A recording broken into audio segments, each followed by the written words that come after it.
Thanks for joining us on The World Now. A Syrian family of 7, including 5 children, have been killed in a fire that struck a Turkish home they moved to after surviving last week's earthquake that killed more than 40,000 people. Turkey's state-owned media says, according to a statement from Konya Chief Public Prosecutor's office, the single-story house in which 14 people lived caught fire earlier today, injuring 7 people who are now receiving treatment. The family had moved to the central region of Konya just a few days ago from the southeastern Turkish city of Nurdagi, which was severely hit by the February 6 quakes. The 5 children who died were aged 4 and 13. The death toll from the quakes has now surpassed 43,000 across southeastern Turkey and Syria.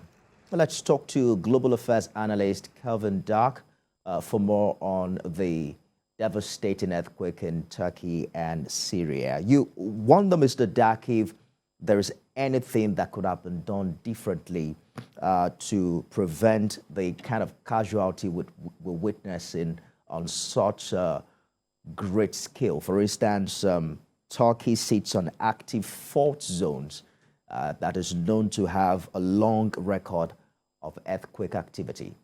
Yes, good to be here. I think that in every situation like this, particularly one of this level of tragedy, there's always going to be examining after the fact to see what could be done better in the future, what could be corrected that maybe exacerbated this tragedy. I think, though, that this earthquake was, I think, what, one in a century, people are calling it, of that magnitude, and the earthquake's plural. So this, unfortunately, was going to be a devastating event, no matter what Turkey or Syria could have done. But I do think that after they finish the rescues, as they start rebuilding, and think about how can they make this safer for the next earthquake, particularly because of the fault lines that Turkey and Syria sit on in that region. The death toll as we speak right now is nearing 44,000. We're probably looking at what could be one of the world's biggest humanitarian challenge. How much economic impact is this going to have on Europe and Asia and probably the rest of the world? It's going to have a significant impact. I've been seeing, figures about economists are now looking at the GDP of Turkey in particular and what this will mean in terms of their GDP growth for this year. Obviously, Turkey's very pivotal position, that's going to affect the economies of its allies and neighbors around it. And of course, you have a lot of aid coming in from around the world that is going to put an economic strain, not as much so, but on those who are trying to help. So I think that there will be economic consequences, but I think the biggest part of this tragedy that's so hard to see is the massive amount of lives that have been lost. So I think that there will be consequences on multiple levels that those affected will be dealing with for decades to come. Absolutely. So the UN is looking at raising funds to help victims of this earthquake. After launching $400 million appeal for Syria, it's now appealing for more than $1 billion in funds for the Turkish earthquake relief operation. But talk to us about what the track record has been for aid efforts of this magnitude, particularly for Syria that doesn't have a smooth diplomatic relationship with the rest of the world. Well, I think that the UN-led efforts to get aid to Turkey and Syria, they're necessary. That's what the UN should be doing. But even the $1 billion call won't begin to address all of the needs that Turkey and Syria are going to face. But it's a start, and I think it's one that many people, many countries around the world want to contribute to. Now, when it comes to aid going into Syria, one of the unfortunate things that we've seen since the earthquake is some of the aid was delayed because of political reasons, because of Bashar al-Assad and, of course, his partner, Putin in Russia, that put up roadblocks or metaphorical roadblocks to open up more pathways to aid. Now, fortunately, that has been resolved. More aid convoys are going in, but that was unfortunate that had to have an effect on getting to the people in need. And I really hope that going forward, the ongoing conflict in Syria won't exacerbate getting aid to those who need it in Syria.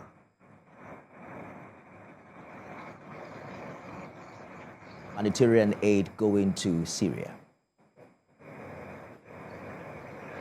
Yes. Now, as far as the aid going into Syria, one of the issues that the UN has been dealing with is Assad obviously doesn't want this aid to be handled by the rebel-controlled areas. However, as we've seen, there are people in those affected areas who said that the aid that goes through the government of Syria doesn't always get to them. And we all know that in this civil war that is 12 years or plus going into, who controls the aid and the money controls the situation on the ground. So I think that that is going to be a real obstacle, and I hope that Russia at the Security Council doesn't stand in the way of those efforts, and I hope that people can prioritize helping those affected, not the political dimension of the ongoing civil conflict. The expectation is that the fightings in Syria would have, subsided given this development. But just last night, clashes have been reported overnight between Syrian government forces and opposition groups in northwest Syria. You can imagine the impact of this on aid's effort. What do you think can be done to address this development?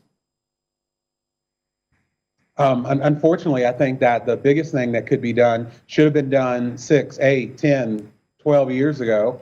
Unfortunately, the Syrian conflict has been largely ignored, at least by the United States, because it's a very serious conflict, and there are people who have been suffering, and we haven't done all that we should do. Now, going forward, there's nothing we can do to change the past, but maybe there's some way that we can bring this conflict to an end as they help the earthquake victims. But once again, that's going to be a very difficult obstacle, and it does not help when members of the Security Council like Russia stand in the way of efforts that could resolve the conflict and help the earthquake victims. Global Affairs analyst Kelvin Dark, thank you for talking to us. Thank you. Well, the Japanese government says it will now be providing emergency financial assistance to Turkey and Syria through official development assistance. Foreign Minister Hayashi announced this at a conference in Tokyo. He said the financial assistance amounting to about 360 million Japanese yen will be provided to Turkey and Syria by the World Food Programme, the United Nations, and other organizations. According to the minister, the specific details are still being worked out. And the European Commission says it's sending humanitarian aid to Turkey-Syria border region, believed to be among the most severe natural disasters of the last 100 years, with over 40,000 people killed and more than 100,000 having been injured. The humanitarian needs, of course, continue to increase on the ground. People have lost their homes, and there is a lack of access to basic needs due to immense destruction. Now, for Turkey, we have at the moment 18 new member states offering in-kind assistance through the EU Civil Protection Mechanism. In addition to that, we have Belgium, France, Italy, but also Spain and Albania deploying medical teams, while the Netherlands has offered a medical evacuation plane. We have also mobilized thousands of tents, beds, and relief housing units from our rescue reserve, hosted by Romania and Sweden. Away from the earthquake in Turkey and Syria, Ukrainian officials say 100 Ukrainian soldiers and a civilian were released from Russian captivity on Thursday. Those released included soldiers who have served in Mariupol. Video of the released film in an unknown location was published by Lviv Governor Maskem Kozyski. At the British Embassy security guard who fed secrets to Russian agents and put the safety of his colleagues in peril has been jailed for more than 13 years for espionage. David Ballington Smith, aged 58, was driven by a hatred of the UK when he became a traitor, collecting secret and sensitive papers as well as images over the course of 4 years. The Scottish-born former RAF serviceman operated under the direction of a Russian agent and shot a video inside the Berlin embassy where he worked. The hour-long footage featured images of the families of embassy workers, the exact locations of their offices, and a confidential report from British cabinet ministers to then Prime Minister Boris Johnson After hearing evidence from Smith, Mr. Justice Wall concluded he was paid for treachery by the Russian and had made a dedicated attempt to leak useful secrets. At the Old Bailey on Friday, Smith was sentenced to 13 years and 2 months for 8 breaches of the Official Secrets Act. The judge said the video inside the embassy had a considerable amount of information which would be, and you knew, according to the judge, would be useful to a hostile foreign power.